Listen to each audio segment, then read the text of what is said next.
Iran உச்ச தலைவர் கமேனியின் இறுதி ஊர்வலத்தில் லட்சக்கணக்கானோர் பங்கேற்று அஞ்சலி செலுத்தி வருகின்றனர். அந்த காட்சிகளை பார்க்கலாம்.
கூடுதல் தகவல்களை செய்தியாளர் ரமேஷ்குமார் வழங்கிட கேட்கலாம்.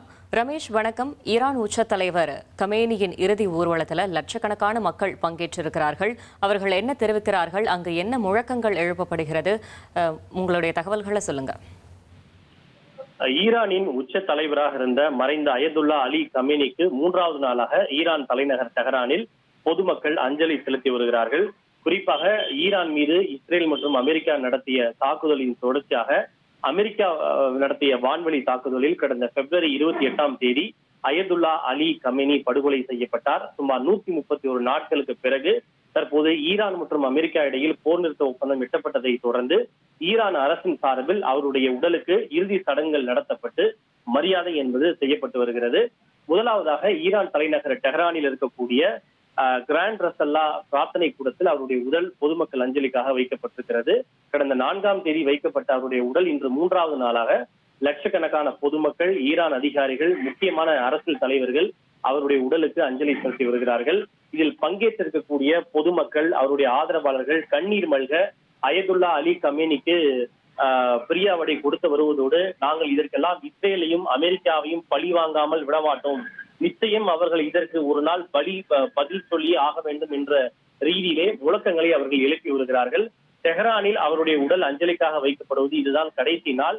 இன்று மாலை அவருடைய உடல் பிரம்மாண்டமாக ஊர்வலமாக எடுத்து செல்லப்பட்டு நாளை வேறு ஒரு முக்கியமான நகரில் அவருடைய உடல் பொதுமக்கள் அஞ்சலிக்காக வைக்கப்பட்டிருக்கிறது. குறிப்பாக ஷியாவினுடைய முக்கியமான ஆன்மீக தலமாக பார்க்கப்படுகின்ற கோம் நகரத்திற்கு நாளை பிரார்த்தனைக்காக வைக்கப்படுகிறது. அதன் பின்னர் நாளை அங்கு முடிந்த பிறகு ஜூலை 8ஆம் தேதி ஈராக்கில் இருக்கக்கூடிய ஷியாக்களின் புனித நகரங்களான நஜாப் மற்றும் கர்பாலா ஆகிய இடங்கள் பொதுமக்கள் அஞ்சலிக்காக வைக்கப்படுகிறது. இவையெல்லாம் முடிந்த பிறகு இறுதியாக வரும் ஜூலை 9ஆம் தேதி அவருடைய சொந்த ஊரான மஷாத் நகரில் இருக்கக்கூடிய புகழ்பெற்ற இமாம் ரேசா தர்காவில் அவருடைய உடல் நல்லடக்கம் செய்யப்பட இருக்கிறது. ஒவ்வொரு முக்கியமான ஆன்மீக நகரங்கள் வழியாக அவருடைய உடல் எடுத்து செல்லப்பட்டு அங்கே பல்லாயிரக்கணக்கான பொதுமக்கள் அஞ்சலி செலுத்தும் வகையில் ஏற்பாடு என்பது செய்யப்பட்டிருக்கிறது. பொதுவாக இஸ்லாமிய முறைப்படி இறந்தவருடைய உடலுக்கு ரசாயனங்கள் மூலம் பாதுகாக்கும் நடைமுறை இல்லை. எனவே அவர் கடந்த பிப்ரவரி 28ஆம் தேதி கொல்லப்பட்டிருந்தாலும் அவருடைய உடல் அழுகிவிடாமல் பாதுகாப்பதற்காக -0 என்கிற அந்த அளவில் முறைப்பணியில் அவருடைய உடல் பாதுகாப்பாக வைக்கப்பட்டு தற்போது அவருடைய உடலுக்கு இறுதி மரியாதை என்பது வழங்கப்பட்டு வருகிறது. தகவல்களுக்கு நன்றி ரமேஷ்குமார். இனி செல்லும் இடமெல்லாம் செய்தி. தந்தி டிவியின் வாட்ஸ்அப் சேனலை ஃபாலோ பண்ணினா செல்லருக்கும் இடமெல்லாம் செய்தி. இதோ QR கோட் இப்பவே ஸ்கேன் பண்ணுங்க, ஃபாலோ பண்ணுங்க.